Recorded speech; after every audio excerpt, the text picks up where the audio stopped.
Hello guys,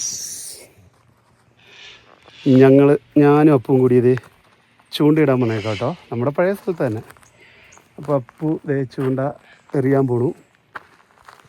അപ്പോൾ വീണ്ടും നമ്മുടെ 7 days ട്രാവൽ വ്ളോഗിലേക്ക് എല്ലാവർക്കും സ്വാഗതം. ഇന്ന് ചെറിയൊരു ഫിഷിംഗ് വീഡിയോ കേട്ടോ.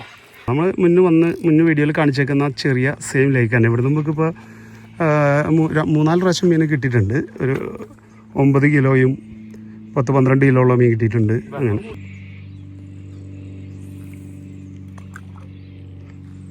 അപ്പോൾ അത് ആ ചൂണ്ട സെറ്റ് ചെയ്ത് വെച്ചു. മണി പിടിപ്പിക്കണമല്ലോ അല്ലേ. മണി സെറ്റ് ചെയ്യാണ്.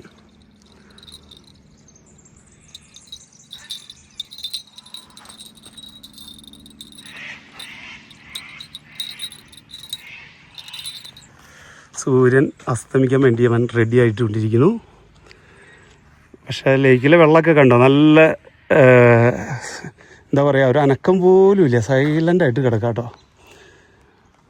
അപ്പുറത്തെ സൈഡിൽ പശുക്കളൊക്കെ മേയുന്നുണ്ട്. അപ്പോൾ അപ്പു അടുത്ത ചൂണ്ട സെറ്റാക്കാണ്. ഇന്ന് മീനെ കിട്ടുമില്ല എന്നറിയില്ല, നോക്കാം നമുക്ക്. കുറച്ച് നേരം തണുപ്പ് തുടങ്ങിയ കാരണം കൊണ്ട് അധികം നേരം നമുക്കിവിടെ നിൽക്കാൻ പറ്റില്ല. കുറച്ച് നേരം നിന്ന് നോക്കാം നമുക്ക്. ചൂണ്ടയിൽ ഇത് ചൂണ്ടയിടാനായിട്ട് ഉപയോഗിക്കുന്നത് ഹോട്ട് ഡോഗ് ആട്ടോ. മുന്നേ നമ്മൾ ഹോട്ട് ഡോഗ് തന്നെയാണ്, ചിലർ ചീസാണ് ഉപയോഗിക്കുന്നത്. മുന്നേ നമുക്ക് 2-3 പ്രാവശ്യം മീൻ കിട്ടിയപ്പോഴും 3-4 പ്രാവശ്യം കിട്ടിയല്ലേ. 2 പ്രാവശ്യം നമ്മൾ കൊണ്ടുപോയി, 2 പ്രാവശ്യം വിട്ടു. അതൊക്കെ ഹോട്ട് ഡോഗിനെ തന്നെയാണ് കിട്ടിയേക്കുന്നത്. പക്ഷെ ഇവിടെ ചൂണ്ടയിടാൻ മുന്നേ ആൾക്കാർ ഉണ്ടോ, ഇവിടെയൊക്കെ ഇരുന്ന് വെള്ളം കുടിച്ചിട്ട് കുപ്പിയും പ്ലാസ്റ്റിക്കും ഒക്കെ ഇട്ട് ആകെ സാധാരണ അങ്ങനെ കാണാറില്ലാത്തതാണ്. അറിയില്ല, അതുണ്ടോ വന്ന ആൾക്കാർ ഇവിടെ വൃത്തിയായിട്ട് ഉപയോഗിക്കുകയാണെന്നുണ്ടെങ്കിൽ നല്ലതായിരുന്നു. പക്ഷേ ഇവിടെ എല്ലാവരും ഈ പറഞ്ഞ മാതിരി സാധാരണ അങ്ങനെ ഇവർ ചെയ്യാറില്ലാത്തതാ, അറിയില്ല. മീൻ കൊത്തിയിട്ടുണ്ട് കേട്ടോ. മീൻ കൊത്തി അങ്ങനെ നമുക്ക് ഒരു മീൻ സെറ്റായിട്ടുണ്ട്. വയ്യ, നീ വലിക്കുക, അത് പിന്നെ എടുക്കാം. പൊട്ടിപ്പോയി. പൊട്ടിപ്പോയി.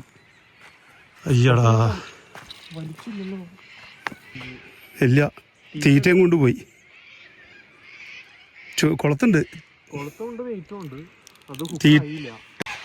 അപ്പോൾ അത്യാവശ്യം ഇരുട്ടായി, നല്ല തണുപ്പായി. നമുക്ക് മുന്നേ കൊത്തിയത് കിട്ടിയില്ല, അത് തീറ്റയും കൊണ്ട് മീൻ രക്ഷപ്പെട്ട് പോയിട്ടോ.